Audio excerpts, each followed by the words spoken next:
Introduction. I was so nearly an American. It was that close. In the mid-1950s, my father was offered a job at Princeton University, something to do with the emerging science of semiconductors. One of the reasons he turned it down was that he didn't think he liked the idea of his children growing up as Americans. I was born, therefore, not in NJ, but in NW3. I was 10 when my mother made me a present of this momentous information. The very second she did so, Steve was born. Steve looked exactly like me, same height, weight, and hair color. In fact, until we opened our mouths, it was almost impossible to distinguish one from the other.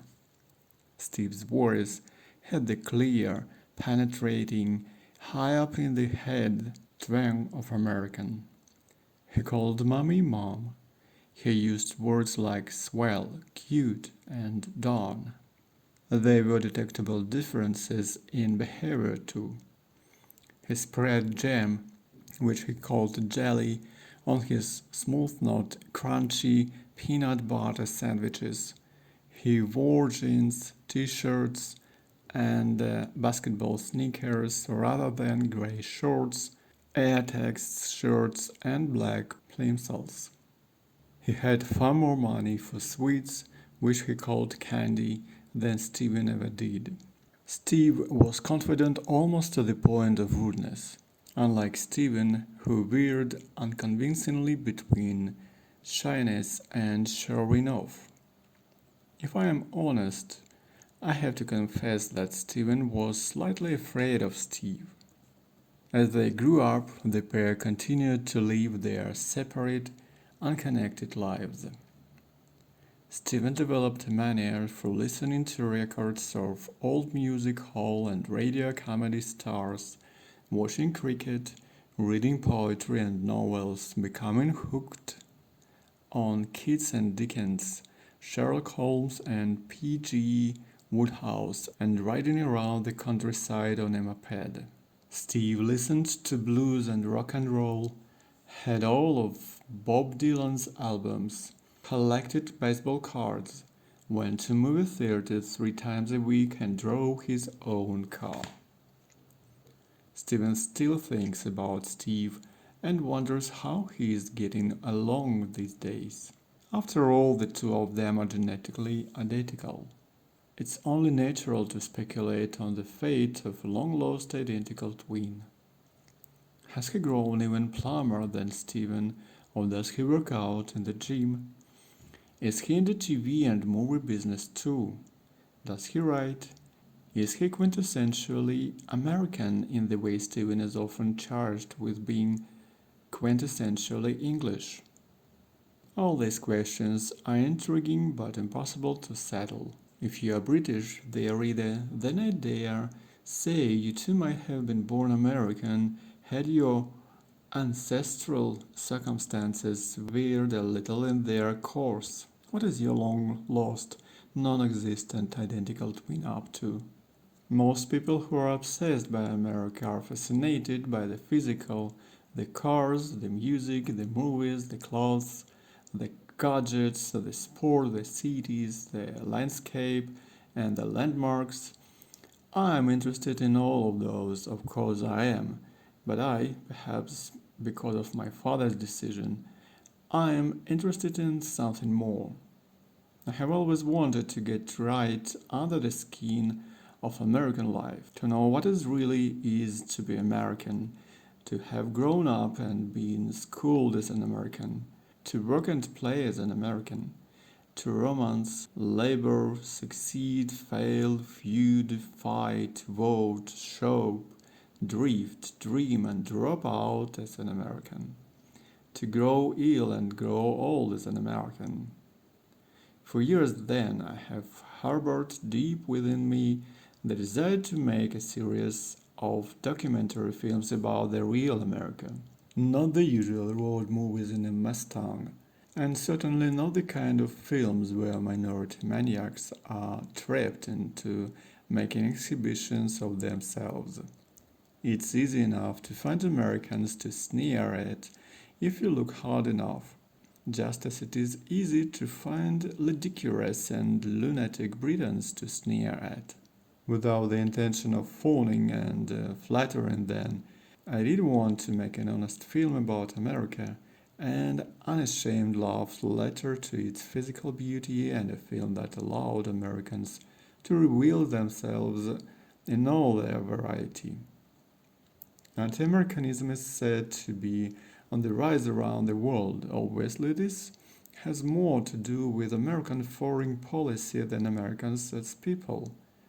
In a democracy, however, you can't quite divorce populace from policy. Like any kind of racism, there are the full frontal and the casual kinds. I have often felt a hot flare of shame inside me when I listened to my fellow Britons casually jeering at the perceived depth of American ignorance, American crassness, American isolationism, American materialism, American lack of irony, and American vulgarity. Aside from the sheer rudeness of such open and unapologetic mockery, it seems to me to reveal very little about America and a great deal about their rather feeble need of some Britons to feel superior. Alright, they seem to be saying we no longer have an empire, power, prestige, or respect in the world, but we do have taste and the subtlety and broad general knowledge, unlike those poor Yankees. What silly, self-deluding rubbish! What small-minded stupidity! Such Britons hug themselves with the thought that they are more cosmopolitan and sophisticated than Americans, because they think they know more about geography and world culture, as if firstly being cosmopolitan and sophisticated can be scored in a quiz, and as if secondly and much more importantly, being cosmopolitan and sophisticated is in any way desirable and admirable to begin with. Sophistication is not a moral quality, nor is it, unless one is mad, a criterion by which one would choose one's friends. Why do we like people? Because they are knowledgeable, cosmopolitan, and sophisticated? No, because they are charming, kind, considerate, exciting to be with, amusing. There is a long list, but knowing what the capital of Kazakhstan is won't be on it, unless, as I repeat, you are mad. The truth is, we are offended by the clear fact that so many Americans know and care so very little about us. How dare they not know who our Prime Minister is, or be so indifferent as to believe that Wales is an island off the coast of Scotland? We are quite literally not on the map as far as they are concerned, and that hurts. They can get along without us. It seems a lot better than we can get along without them, and how can that not be galling to our pride? Thus, we or some of us react with the superiority and conceit characteristic of people who have been made to feel deeply inferior. I don't believe, incidentally, that most Britons are anti-American, far from it. Many are as fascinated in a positive way by the United States as I am, and if their pride needs to be salvaged by a little affectionate banter, then I suppose it does little harm.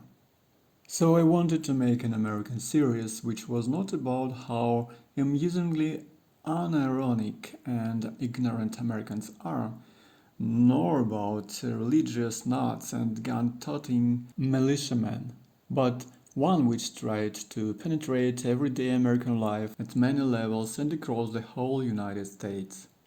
What sort of a design should such a series have? what sort of a structure and itinerary.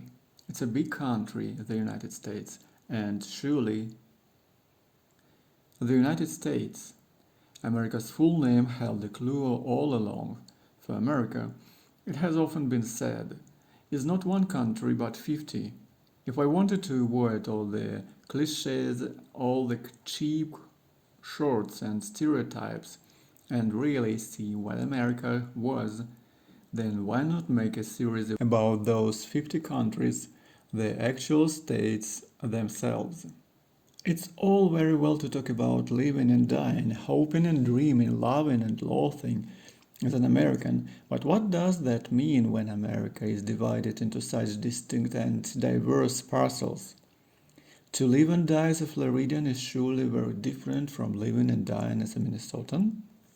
The experience of hoping and dreaming as an Arizonan cannot have much in common with that of hoping and dreaming as a Rhode Islander, can it?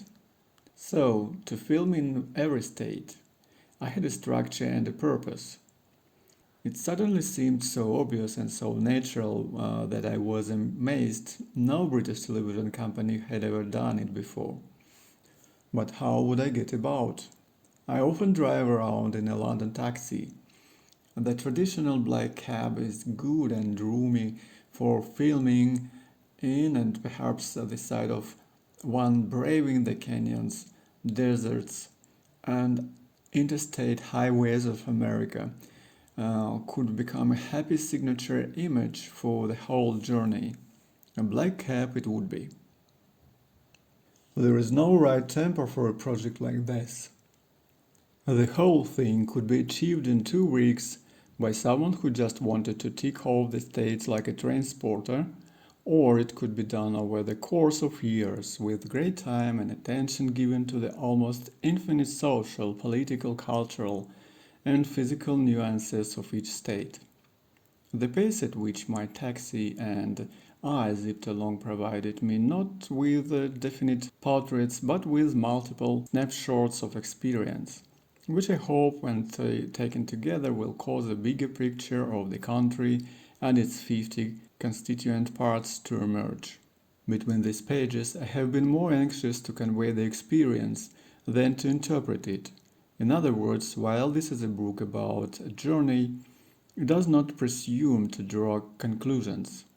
I would not dare to suggest that my trip, though as exhausting and exhaustive as we could make it, has granted me a definite insight into so complex and gigantic a nation as America, nor even a definite insight into each state. I do hope, however, that it will communicate the scale of the nation, the diversity, depth of identity, and wealth of pride that prevails in every one of its 50 distinct states. I hope too that it will fill in some gaps for those of you who, like me, might have been rather unsure where Wisconsin, say, or Nebraska exactly fitted on the map, who wanted to know a little more about the Deep South, the Heartland, New England, the Pacific Northwest, the Delta and the Great Lakes, the Rocky and the Smoky Mountains, the White Mississippi and High Plains, and the people who live out their lives in their remarkable places. You can, of course, use this book as a quick reference where you need to remind yourself where Vermont is or what the state capital of Kansas might be, or you can try your hand at the little quiz I have included at the end of the book. If you use a gentle pencil to fill in your answers, then others can have a go too. Having said that this book presumes to draw no conclusions, I will offer this. The overwhelming majority of Americans I met on my journey were kind, courteous, honorable, and hospitable beyond expectation. Such striking levels of warmth, politeness, and consideration were encountered not just in those I was meeting for on-camera interview. They were to be found in the ordinary Americans I met in the filling stations, restaurants, hotels, and shops too. If I were to run out of petrol in the middle of the night, I would feel more confident about knocking on the door of an American home than one in any other country I know, including my own.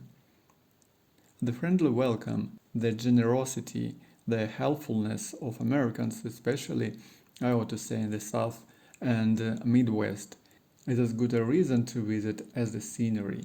Yes, Americans are terrible drivers, endlessly weaving between lanes while on the phone, bullying their way through if they drive a big vehicle, no waves of thanks or acknowledgement, no letting other cars into traffic. Yes, they have no idea what cheese or bread can be, and yes, strip malls, TV commercials, and talk radio are gratingly dreadful. But weighing the good, the kind, the original, the enchanting, the breathtaking, the hilarious, and the lovable against the bad, the cruel, the banal, the ugly, the crass, the silly, and the monstrous, I see the scale coming down towards the good every time. If you are an American, you will, I hope, accept my apologies for such statements of the obvious, such errors of fact and judgment, such generalizations and misapprehensions, as will be painfully evident to you, privileged as you are, with that almost unconscious knowledge and instinctive understanding of your native state and nation that comes with citizenship. Human nature, after all, dictates that you turn straight to the entry in this book that covers your own state, and you will doubtless find that your hometown has been ignored and that they have passed over all the ingredients you regard as essential in the makeup, character, and identity of your state, and this might poison your mind against my judgment. My eyes, those of an outsider looking in, are bound to miss and to misinterpret. As it happens, I enjoy reading impressions of Britain written by visitors to our shores. The mistakes and misreadings only add to the pleasure and often make me think about my country in new ways. So, perhaps my sweeping inaccuracies and dumb failures to grasp the essentials can be taken in that light, as revealing rather than obscuring. Sometimes the spectator sees more of the game. In any event, few or if any Americans I met in my travels had ever visited all 50 states, or anything close to that number, so perhaps even you will find something new here. There is one phrase I probably heard more than any other my travelers, only in America. If you were to hear Britons say, only in Britain, yeah? It would probably refer to something that was either predictable, miserable, oppressive, dull, bureaucratic, queue, damp, spoiled, sporty, or incompetent, or a mixture of all of those. Only in America, on the other hand, always refers to something shocking, amazing, eccentric, wild, weird, or unpredictable. Americans are constantly being surprised by their own country. Britons are constantly having their worst fears confirmed about theirs. This seems to be one of the major differences between us. We began filming the series in Maine in late September 2007 and finished in Hawaii in the first week of May 2008. At 6:45 a.m. on my very first morning, I was sitting in the Waco Dinner, which styles itself America's eastmost dining room. Marl prepared a seafood scramble for me while her colleague, Darna, replenished my coffee cup for the third time. Endless free refilling, or bottomless coffee as they call it, is norm in diners all across the United States. How outraged Americans are when they come to Europe and find themselves charged for each cup. Anyway, the television at the end of the counter was running a commercial for a local telecom company. And that is where I heard the refrain that mutatis mutandis followed me over the next 8 months as I traveled from sea to shining sea. In Maine, we don't always follow the rules, we sometimes make our own. In Maine, we think different. Those words, surely somewhat overblown in the context of a television advertisement for a local phone network, confirmed my suspicions about American statal pride. We think different in Tennessee. South Dakotans march to a different drum. We don't follow the pack in New Mexico. I guess you can call us Missourians mavericks, and so on. We all like to think ourselves different. I'm unconventional like everybody else, as Wilde once almost said, but it seems particularly important to Americans to remind themselves of their separateness, their uniqueness, their rebel spirit, and they do it. Not so much as a nation, but state by state. And which of the states is my personal favorite? I have been asked that a great deal, and I've yet to come up with a smart, snappy answer. A combination of Montana, Northern California, Arizona, Maine, and Alaska would be pretty impressive. But I have left out Utah, Wyoming, and Massachusetts, and where are Vermont and Kentucky? Am I saying I didn't like Pennsylvania and South Carolina? Oh dear. Without the loyalty that comes from being actually born in one of the states, and it seems impossible to choose between them. I could live in most of them perfectly happily. Living the life I do, I would have to make my choice according to conveniences like proximity to a major American city. Thus, to have Chicago, Boston, New Orleans, San Francisco, or New York within reach would title the balance away from Montana, Arizona, and Maine, for example. Yet, I could live happily in any of those three if I were to retire from the kind of work that makes access to a large urban center necessary. As the taxi and I travel around America, I pictured myself in an adobe of the edges of the Saguaro Park outside Tucson, Arizona, in an artfully luxurious beachfront shack on the New England coast, in a Colorado condo in the shadow of the Rockies, in an Italianate villa in the Napa Valley, in a gracious antebellum residence in the lowlands of South Carolina, in a modern glass-fronted creation built into the hillside overlooking Puget Sound in Seattle, Washington, in a Ted Turner-style ranch house in Montana, in an elegant townhouse in a historic square in Savannah, Georgia, or in a traditional clapboard, clinker-built home with a view over Chesapeake Bay, Maryland. Any one of those would suit me fine. Damn, I was lucky to be able to do what I did. I hope you find in the pages to come information and experience which will encourage you to think again about America. Maybe you will even consider following in my tire threads on your own trip of a lifetime. Take your own cheese. Stephen Fry, June 2008.